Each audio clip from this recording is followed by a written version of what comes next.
Hi, I'm Dan, and if you're new to homebrewing, so am I. Welcome to my adventures in homebrewing. Hey everybody, it's Dan. It's that time once more to go around the world one more time and have a beer or two along the way. Thanks a lot for coming out this week. As you saw in the advertising and also the social media stuff, we're going to be talking with Ian from Battle House Hops, and they are located out in Eastern Ontario, up around where Mississippi Mills Malting Company is, and that's how I found out about them, through Dean Bose. So if you get a chance, go check out Dean. Great guy, great products, and then we'll be coming back to talk to Ian about the really cool stuff he's growing on his farm. So stay tuned and let's go hear from the sponsors, Escarpment Labs and also Brewer's Friend. Hey, it's Dan here one more time, and I'm happy to say that we are now, or should I say my podcast is now, sponsored by Escarpment Laboratories. Yeast production for the fermentation of the exceptional craft beer. Whether your kit is on the stovetop or in a commercial brew house, wholesale yeast and quality control for the profitable pro brewer. Community engagement and education for the discerning home brewery. If you are a craft brewer and you love using quality yeast, then you really do need to check out Escarpment Laboratories. Dan here one more time to say thank you to the great people over at Brewer's Friend for the fantastic offer they've just given us. For all the new users of Brewer's Friend, for their first year, you're going to receive 15% off. That's 50% savings on this great piece of software. And what is Brewer's Friend? Well, Brewer's Friend is a complete recipe designer, brew day planner, and journal. The details make the difference between an average batch of homebrew and a truly excellent brew that is repeatable. Brewer's Friend automates the details, guides you through the brewing process, and saves all the data. And how do you get all this fun stuff? Well, once you go in and you sign in and you go to sign up for Brewer's Friend, and to get that 15% savings, you need to use the promo code podcast. That's all you got to do. When you sign up, type in podcast for the promo code and you will get 15% off. Again, thank you to the great people at Brewer's Friend for this, and I'll see you on the other side. So we're back, guys. So we're going to be talking with Ian. And Ian, I met, believe it or not, I am a guide for a beer tour company called Brew Donkey, and I met him at one of the local breweries with my friend Dean, who is a craft maltster. And just in talking, Dean was like, remember how you were saying you wanted to talk to a guy who had a hop farm and all that? He says, yeah. Well, sitting right in front of you is Ian, and he owns and runs Battle House Hops. So I'm very fortunate to have Ian with us today. Ian, thank you so much for joining us today, bud. Greatly appreciate it. No worries. Thanks for having me on, Dan. No worries. So we're going to do a little bit of a roll-in. So we'd like to know how you actually came to having a hop farm and growing these fantastic things that give beer that's such a great character. Well, I guess I still kind of question that myself, how I got into it. I mean, it was so we're kind of brand new. We just planted last year. The idea came about because we were looking to move out of the city. Huge beer fans in this household. And so we bought this property and we're like, hey, what can we do with it? And, hops was sort of the natural thing, right? Like, we love beer, we love craft beer, we love supporting brewers. And so it's just like, hey, let's give this a shot. Let's see how we can do with this. And so that's kind of how it was all born. Right on. So did you have a previous occupation or life before growing hops? Yeah. So my background is actually industrial design. So working in the high tech space, designing physical products, user experience, stuff like that. And but when I look at my family, my grandparents, they were farmers, and so I think it just kind of runs in the blood. I think being able to break away from the computer screen and just get your hands dirty, and there's something that's just super rewarding about growing your own anything, right? In this case, hops, but just like to have that tangible object that you grew out of basically a piece of root. Nice. So you're out in is it Pakenham or is it Almont? You're in Elmont. Yeah. Okay, it's in Elmont, because Dean's in Elmont, or is he in Pakenham? I guess technically he's in Pakenham, which is, we're all part of Mississippi. So Okay. that's where his name comes Right. from. And Almont's part of that as well. Okay.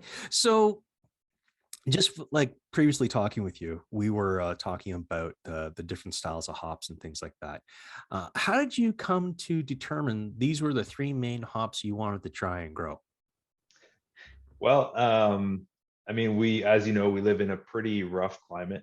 A lot of the growers in Ontario are down in Southern Ontario. They have it a little bit better than us. So, we looked at what do brewers actually want, right? Like, what Mhm. would they buy out of a local hop?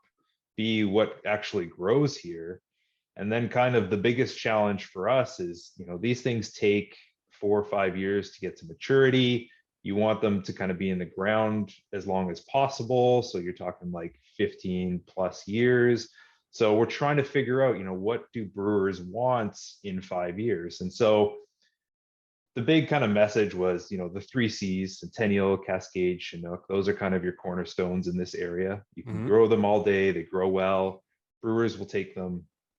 But so we did Centennial, we did Cascade, and then we threw in Galena.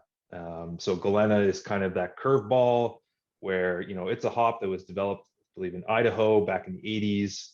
We have brewers today who have no idea this hop even existed, right? Like they're I know so this new, hop. they're I so love this young. hop.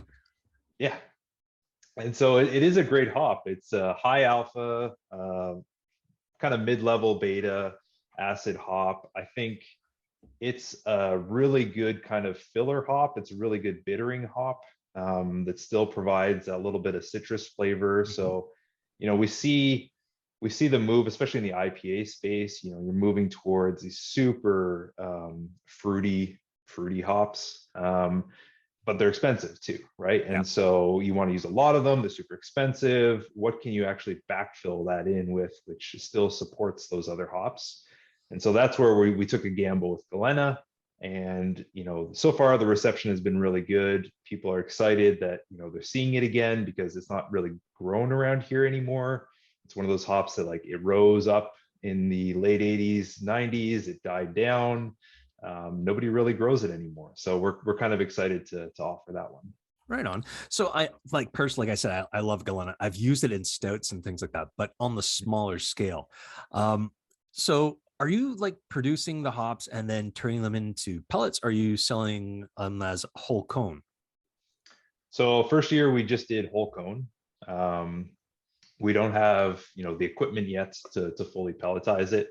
We were Mhm. looking at that for this year, but I think this year we're going to continue with the whole cone approach. The equipment for pelletizing is large, expensive, and so this year I think we're going to stick with fresh cones. So, I mean, I'm a huge wet hop fan. Every Mhm. year, at harvest time, I'm all over whatever the brewers are doing with wet hops because I find it's just the freshest experience you can get out of a beer. Mhm. So obviously, I'm hugely in favor of wet hop beers and selling wet hops. But you actually see the bigger farms now taking that whole cone and flash freezing it, and not processing it, right? So they're trying to give their brewers that fresh experience all year round or for as long as possible. So I Okay. think we're seeing kind of a trend in the growers to push towards whole cones, for that reason, for just more fresh. Okay. So what's the difference between like say a wet hop and just say something like you would get like a whole cone for from a company, say like BSG, which is just like been like dried out. Well, what's the difference is exactly that. Right? One's dried out, and the other one isn't, right? So Right. you're looking at a weight difference of, uh, well, so you pull the hop with about, say 20% dry matter in it. So it's 80% moisture, it's 20% dry matter, and you're trying to get that down to 10%. So it kind of depends on the hop itself, but you're going to need significantly more hops if you're wet hopping because most of it is just moisture that's going to boil off. Right. So I've seen some brewers do 10 to 1, 5 to 1. It's kind of up to you, but you definitely need a significantly more Yeah. hops to do that.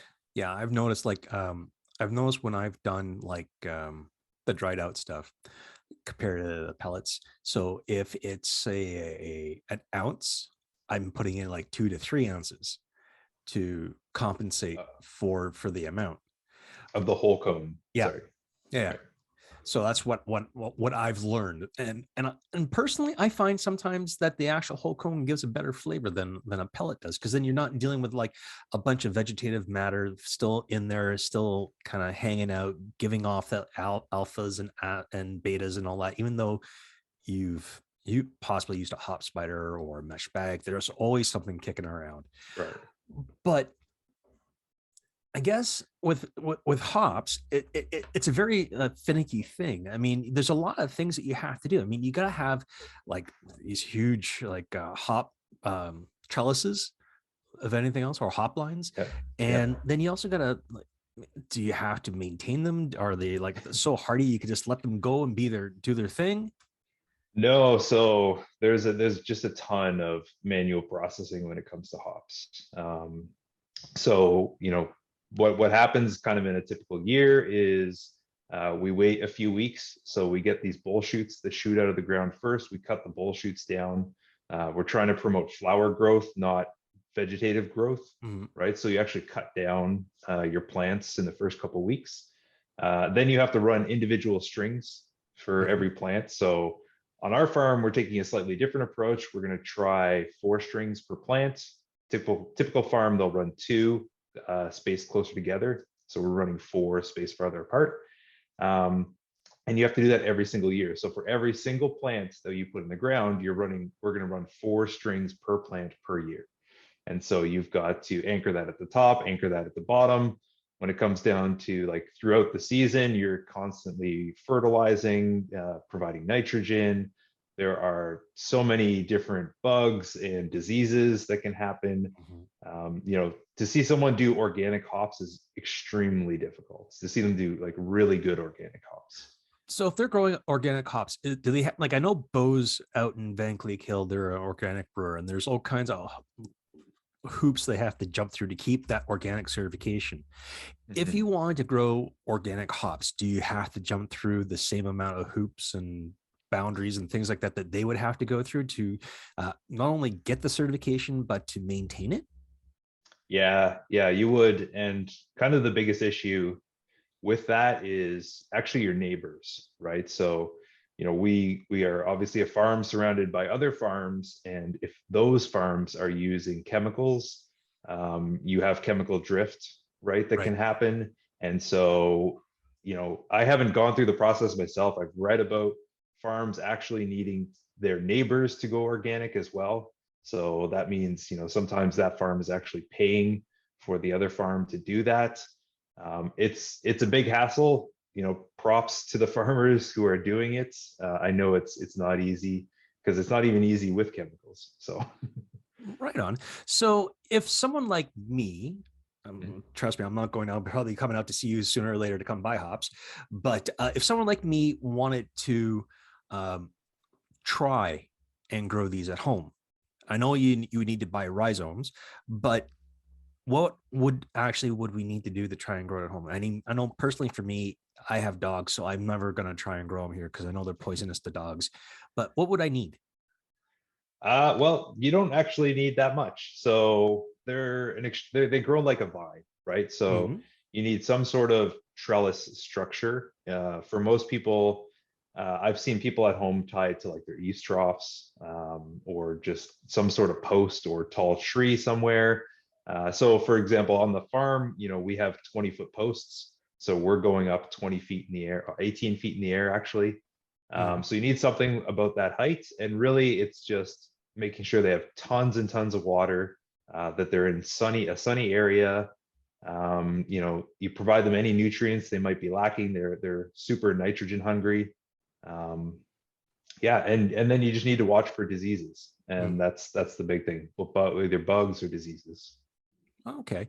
So when you first started, uh, how many plants did you have to plant, or how many rhizomes did you have to plant? Yeah, so at the farm, so I planted in my backyard first to Mhm. start and kind of learn about the process and what I get from it. But at the farm, what we did is We only planted about half an acre. So I call ourselves like a micro hop farm for now. We have lots of plans to expand beyond that and kind of become a big player in this space, at least in Ontario. But right now, we just planted half an acre. I wanted to see what the soil conditions were like, how the plants grew. I wanted to see what kind of diseases they cropped up with, what kind of um, um, uh, sorry, I'm I just blanked, but what Okay. kind of ground material or animals were coming to eat the hops. So we did half an acre. It's learning season, and then next year we're going to go, or this year I guess, we're installing a full acre. Um, Flush that out now that we've got our irrigation system set up and Mhm. controlled, understood, and yeah, and then we'll just keep expanding beyond that. So how many vines do you have now? So we have about 260 plants. Like I mentioned, we went with kind of twice the spacing that a normal hop farm does. So a normal hop farm would fit, closer to 500 plants in the same space that we did 260. And the reason why is because, in reading online and talking to other growers, some people have seen success in running 4 strings per plant rather than 2. Mhm. And so we figured, hey, look, let's give it a shot. If it works, it works. If it doesn't, then we've got another dozen acres that we can fill out at closer spacing. Okay. So uh, do you have any of the local breweries coming to you to buy cones? Well, first year is pretty small yield. When we planted, we didn't see a drop of rain for 30 days. Oh, There's nothing scarier than spending all this money, installing all this stuff, and putting the rhizomes in the ground and not seeing a drop of rain for 30 days. yeah, I can. But Yeah, I can it see that. grew. It Like, grew, right? So we had 100% growth out of everything, which was awesome. But that definitely stunted the growth of the first year. So for the first year, we just kind of gave it out to all the local home brewers that reached out to us. We've talked to a few breweries in town. We just need to get the scale up. That's really right. the big. Okay. So now I'm pulling a blank. This happens to me all the time. I'm like, I get going, I have a thought, and I lose it. So the hops you're growing, like you said, there's Centennial. I think you said Citra, Cascade Cascade. So and those Glen. ones I find are like predominant in IPAs. Are you finding that a lot of the growers now are tending to grow in conjunction on what the current beer trends are, or at least for the craft growers, and then go from there? Yeah, it's so tricky, like I mentioned. So, definitely Centennial, Cascade, those are the more IPA focused. We're starting to see kind of hoppier pilsners and lagers, which are interesting, which I think those can kind of play into.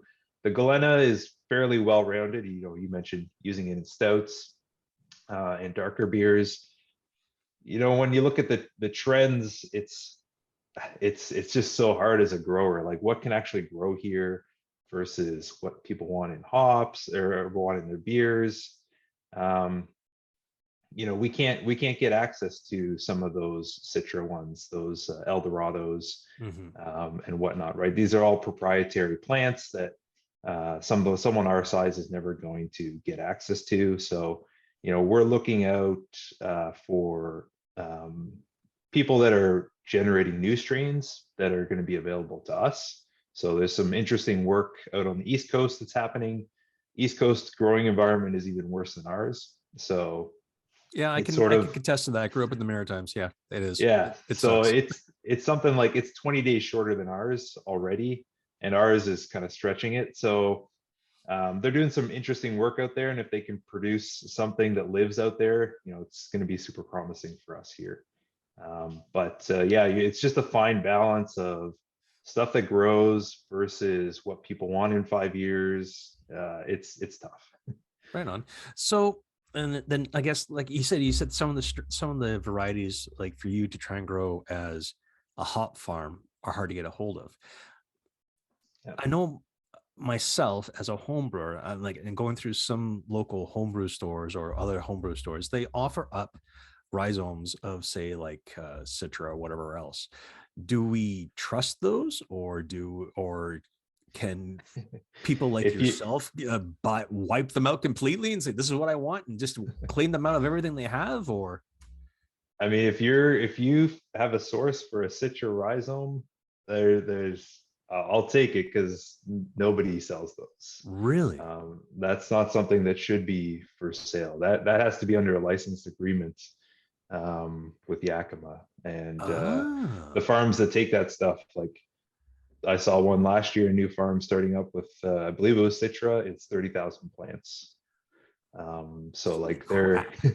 getting a hold of a citra rhizome is kind of you're not really gonna do it. Um, I don't know if you want citra anymore. Anyways, I think there's some better hops Well, out there. Citra, Mosaic, Centennial, and Cascade. Those tend to be some of the most popular hops out there, and I think maybe that's could be why they're so controlled. Could that be it? Well, I mean, so when those hops come out, right? Like they're it takes about 11 years for you to actually develop a hop and get it to market, right? And so these are the hops that were just perfect for the market. It was the right fit at the right time. Um, but what you see is as that hop starts to move out in the world, right? So it gets licensed more and more. It starts to change. It starts to adapt to its local environment. So all of a sudden, the citra, which comes out of Yakima Valley, is no longer really the same citra that someone might be growing down, in the southern states somewhere. Mhm. So it starts to change a little bit over time, and this is why you start to see hops also fall out of fashion, right? Like all of a sudden they were super citrusy or they were super whatever spicy, and then that sort of diminishes over time as the hop reproduces and reproduces. So it's kind of this constantly moving aspect of brewing. But what's nice about things like Centennial, Cascade, and whatnot is they've been very stable for very long. Mhm. So um, Okay. yeah. Do you work with other farmers other hop farmers when it comes to collaborating to try maybe possibly cross pollinate or anything else like that when it comes to certain types of hops? Not us right now. We're a part of the Ontario Hop Growers Association, so we talk to the other guys, the other farms out there. It's a lot of work to try to work together. I think there is a desire to be able to do that because if you look at the Ontario landscape of hops, there are only something like 180 acres in all of Ontario for Mhm. growing hops, and that's nothing really. And so the trick is that if you're going to brewers and breweries, big breweries, they want volume. They need volume. If you want to be that staple hop, right? They need acres and acres of Mhm. hops dedicated just to them.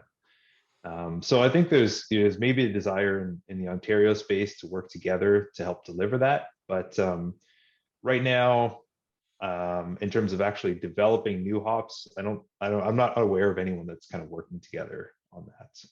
Okay. We have some long-term plans to take it on, but like I said, you're looking at 10, 11 years before you can really get it going. Okay. So you mentioned the Ontario Hop Growers Association. So is that like a cooperative or a collective or just an overarching authority to make sure everyone's playing nice and doing what they're supposed to be doing? Yeah, it's kind of like that, right? So it's not that playing nice or whatever. There's no kind of price control in this.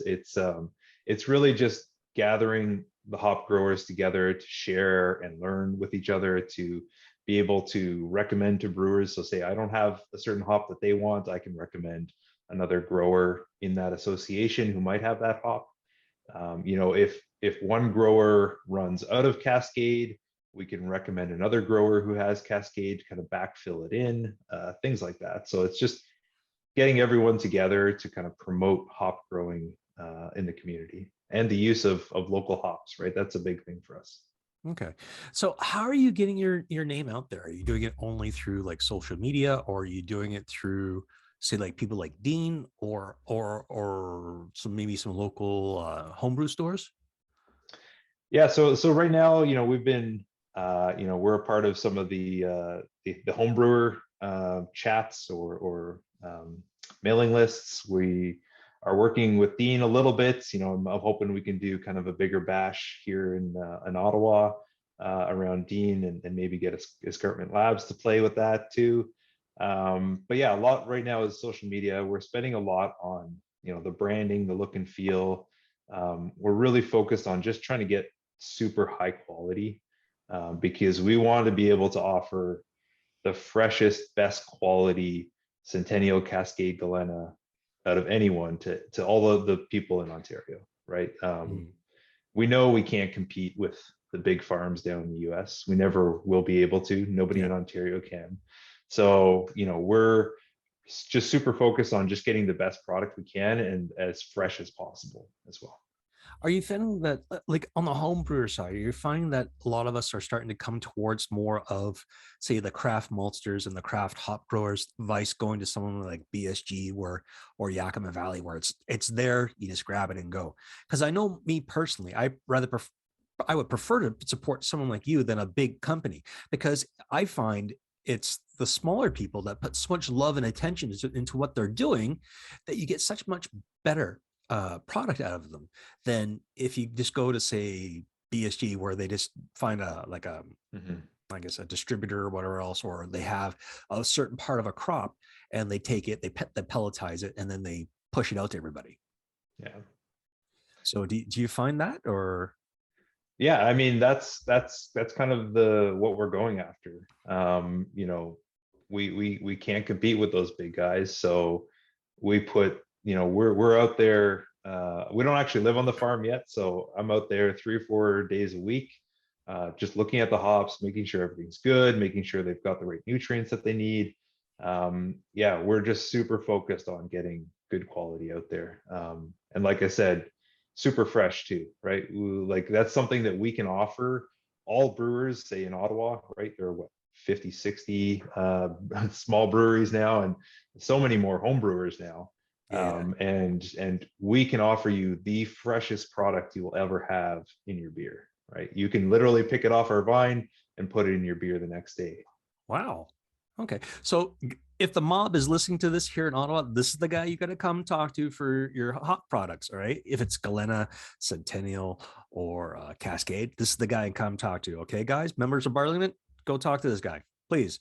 And for the guys down in the States, for the brew tubers, talk to me. I'll see what I can do to smuggle it across the border for you. We sent some to the US last year. Oh, yeah. Not afraid to do that. Yeah. Oh, wow. So I'm a part of an online brewing club called the Brew Tubers. Okay. And we do everything we do and put it up on YouTube. And these guys are fantastic. So, Brew Tubers, Battle House Hops, support this fantastic gentleman, please. This is the guy you want to come and talk to. All right. So, what are you planning for the future for hops? Are you looking at any different varieties that can be supported in the environment that we have here in Eastern Ontario? Yeah, so we are so we have roughly 12 acres of current land that we can use for hops. And the original plan has always been one variety per acre.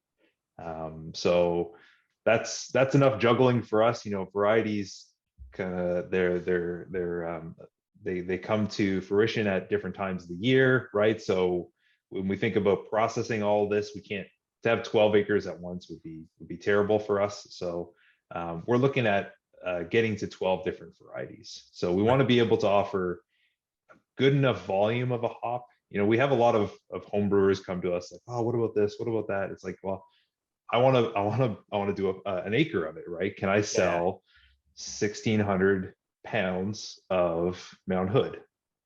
I don't know, I've right? never heard that one. So it's like we have to think about it from that perspective, right? And so like the response that we get from these little test sites, that sort of helps guide us, right? So like the response we got out of Centennial was super good, and that's actually the one we planted the least of. So we're going to probably do more Centennial next. The Galena response has been amazing, so we're going to fill out the acre of Galena. and Cascade is just that staple that we can easily hang our hat on. We know it grows well. Mhm. So we'll do an acre of that as well. But yes, we will have more varieties, but we got to start small. Otherwise, we're just gonna get stuck. You Yeah, know. yeah, yeah. All right. So I know Dean is in a bunch of local homebrew stores. Are you trying to get into some of the local homebrew stores with your product, or is that not in the plan? It's in the back of our minds. It's not our number one plan. So, um, in my background, like I've built up uh, brands before and sold worldwide, so I'm not afraid of taking that on and seeing how we can do on our own. I'm not opposed to supporting those stores and selling through them.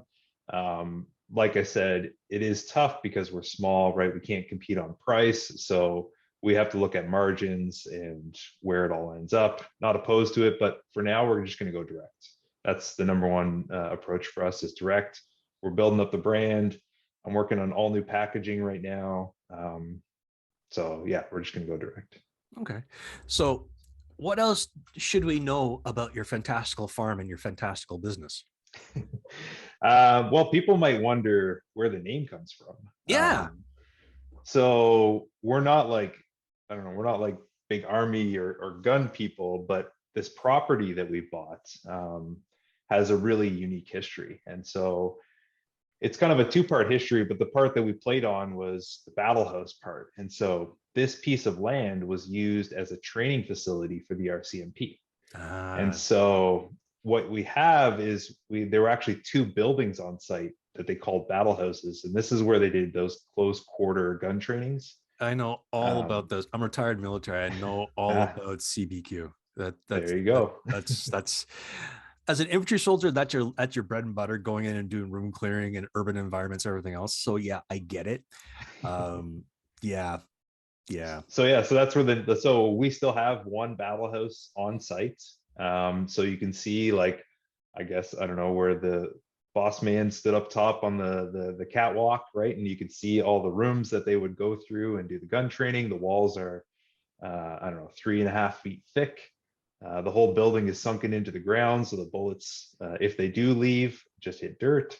Mm-hmm, And kind of scattered around the property, we've got false walls. We had like mm-hmm. tubes that guys would have to go through. It's what was interesting is so when we first took ownership of the property, the site hadn't seen action in like years. Like nobody was ever on this property, right? And so people just started driving up the laneway and they were like, I used to work here, or I used to come here all the Oh time. wow. And before it was our CMP training ground, it was actually a radio site for the Right. government of Canada. Oh wow. So we have these huge like radio tower bases all over the place.